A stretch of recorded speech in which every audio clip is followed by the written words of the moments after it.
दुनिया की सबसे ठंडी जमीन, चारों तरफ बर्फ ही बर्फ, नीले आसमानों से टकराते हुए ग्लेशियर। इस वक्त पूरी दुनिया की निगाहें जिस जगह पर टिकी हैं वो है ग्रीनलैंड। आज ग्रीनलैंड केवल अपनी खूबसूरती की वजह से नहीं बल्कि इसलिए भी चर्चा में है क्योंकि इसके नीचे छिपा है दुनिया का कीमती खजाना, रेयर अर्थ मिनरल्स और आर्टिक वे पर कंट्रोल देने वाली इसकी स्ट्रैटेजिक लोकेशन। दुनिया ग्रीनलैंड की अहमियत जानती है, लेकिन इन सब के बीच एक बात जो बहुत कम लोग जानते हैं वो ये कि ग्रीनलैंड सिर्फ नक्शे पर अकेला द्वीप नहीं है, ये जुड़ा है नॉर्डिक दुनिया के दिल से, जी हाँ, डेनमार्क से। और ग्रीनलैंड डेनमार्क का ऑटोनोमस रीजन है, लेकिन आज भी डिफेंस, फॉरेन अफेयर्स और वेलफेयर संभालता है। और यही वजह है कि ग्रीनलैंड पर नॉर्डिक देशों की सोच, सिस्टम और लाइफस्टाइल दिखाई देती है। और तभी डेनमार्क, फिनलैंड, आइसलैंड, इसके अलावा नॉर्वे, स्वीडन की तरह यहाँ के लोग भी लंबी उम्र जीते हैं। और अब जरा सोचिए कि जहां साल के ज्यादातर दिन टेम्परेचर माइनस में रहता हो, जहां 80% जमीन बर्फ से ढकी हो, वहां लोग बीमार ज्यादा होने चाहिए। लेकिन हकीकत इसके उलट है। नॉर्डिक देशों के लोग एक्सट्रीम वेदर में भी खुद को फिट रखते हैं। क्योंकि ईशा, डेनमार्क में लोग कार नहीं साइकिल से दफ्तर जाते हैं। फिनलैंड और नॉर्वे में लोग हफ्ते में सौना बाथ और बर्फीले पानी में कोल्ड डिप लेते हैं। तो स्वीडन में लोग जंगलों में लंबी वॉक करते हैं जिसे वो फॉरेस्ट बेदिंग कहते हैं। और ग्रीनलैंड में भले ही मौसम बड़ा सख्त हो, फिर भी 87% लोग रोज कम से कम 1 घंटा फिजिकल एक्टिविटी तो करते ही करते हैं। क्या बात है मीनाक्षी, बताइए। अच्छा, इनकी जो प्लेट भी है उतनी ही सिंपल है। Local fish, sea food, berry fruits और लो प्रोसेस फूड, जिसकी वजह से डायबिटीज, हार्ट डिजीज और मोटापे का खतरा 30 से 40% तक घट जाता है।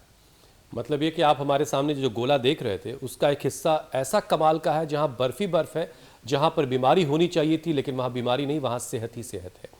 दरअसल सेहत जियोग्राफी नहीं देखती, वो सिर्फ लाइफ स्टाइल देखती है।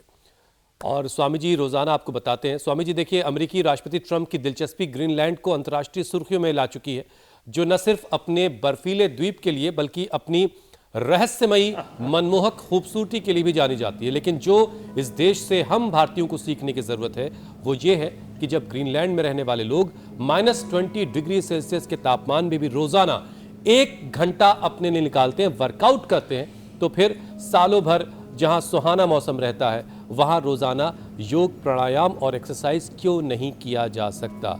ये सवाल सबको खुद से पूछने की जरूरत है। स्वामी जी प्रणाम। प्रणाम स्वामी जी। कह रहे थे वहाँ 85% लोग फिजिकल फिटनेस के लिए, प्रणाम मेरे भाई हुसैन जी, अमित जी, मीनाक्षी जी, ईशा जी, देखो 85% लोग वॉक करते हैं फिजिकल फिटनेस के लिए, कम से कम 1 घंटा निकालते हैं। और हम लोग -20 डिग्री में ग्रीनलैंड में लो, और हम इतने आलसी कि यहाँ तो कभी कभी 2-3 डिग्री जाता है, बाकी तो 5-10 और दिन में तो 15 ही हो जाता है। अब यहाँ थोड़ी सी पहाड़ों में बर्फबारी हुई और इसी में अरे ठंड पड़ गई, प्रचंड ठंड, ऐसा बोलने लगते हैं, प्रचंड ठंड। अरे कुछ नहीं है ठंड, हम सुबह से ऐसे ही नंग धड़ंग बैठे हुए और सुबह दौड़ लगा के आए। हम तो वॉकिंग नहीं मेरे भैया, रनिंग करते हैं, और वो भी बैक वॉक नहीं, बैक रनिंग करते हैं, फ्रंट रनिंग, बैक रनिंग। फिर उसके बाद जो है रोज, ये तो आपको थोड़ा सा भी वार्म अप करने के लिए ये थोड़ा किया है। स्वामी जी, एक गोला जिस पर हम सब हैं, आसन, द्विचक्रिकासन, जिसे पृथ्वी कहते हैं, कोणासन, चक्रियासन, और एक गोला आज हमने स्टूडियो में उतार दिया है। मकसद यही था कि हम वो ग्रीनलैंड जगह दिखा सके लोगों को, हाँ, जिससे लोगों को थोड़ा सा ये एहसास हो कि भाई ग्रीनलैंड वाले ऐसा क्या खाते हैं भाई कि जो हम नहीं, हमारे पास नहीं है।